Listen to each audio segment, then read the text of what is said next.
In the reading, you looked at a definition of what a field facilitator is and what their responsibilities are. I hope that this information wasn't overwhelming to you as you read through it. But I do want to emphasize how important your role is. As a field facilitator, you're taking on the responsibility for another team member. Hopefully, someone who will bring value to your team and continued value to your work or the work of our organization for years to come. If you're watching this training, there's a good chance that you participated in a short-term trip of your own before starting your full-time journey. I know that I did.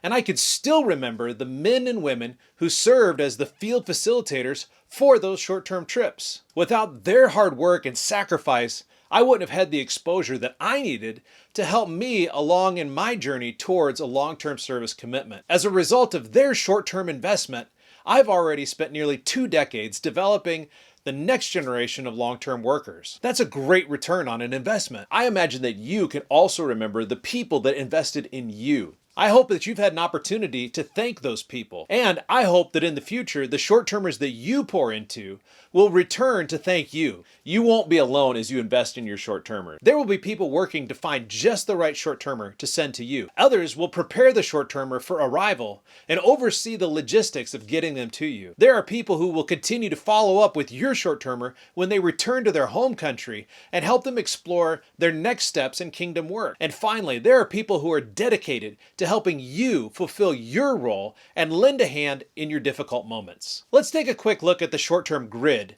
to see how all of these people work together to ensure an excellent short-term program. This grid helps us to make sure that every person involved in the short-term program has a clear understanding of their role and responsibilities throughout the process of the short-term placement. Let's take a look at the grid. You'll see that the grid is divided between time frame and people.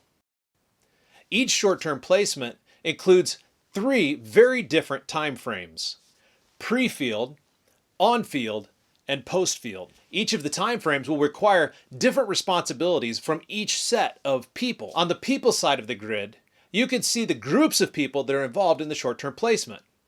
The people are divided into 3 groups: senders, goer guests, and receivers. The senders are the people who make it possible for the short-termer to get to the field. The senders are made up of sending supporters and mobilizing region offices. Sending supporters are churches, pastors, financial and prayer supporters.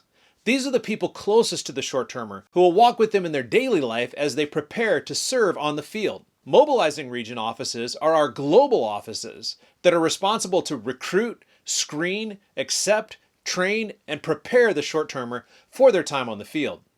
These mobilizing region offices work closely with the short-termer to ensure that they're ready to start their time on the field well, and that every short-termer meets our organizational criteria for acceptance into the short-term program. The second group of people on the grid are the goer guests.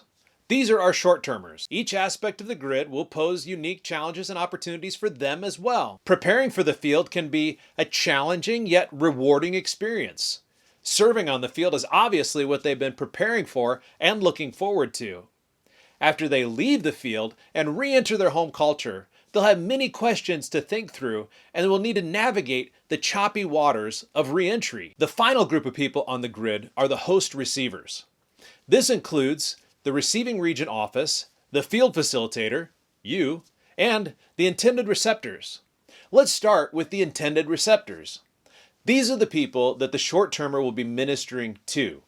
These are the people that you care so deeply about and that you will be helping your short-termer to engage.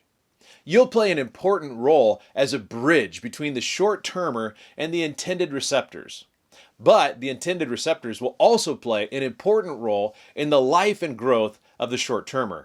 Another key part of the host-receiver group is the receiving region office. For the purposes of this training, when I talk about your regional office, I'm including your team leader, your unit leader, the personnel officer or regional administrative officer, and if you are fortunate enough to have one in your region, your regional short-term coordinator. All of these folks will play a role in helping to lift some of the administrative burden from your shoulders. As the old saying goes, it takes a village to raise a child.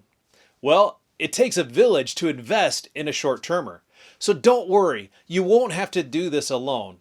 and you don't have to try to figure it out by yourself. In the next section, we'll look at the pre-field preparations that you will need to consider as you prepare for your short-termer. Before you advance to the next section, you'll be asked to complete a short quiz. Throughout this course, you'll have a series of quiz questions that will emphasize the points that we feel are the most important for you to know. By successfully answering these quiz questions, you could be more confident that you are retaining the key points of this teaching. All right, I'll see you in the next video after you finish up your quiz.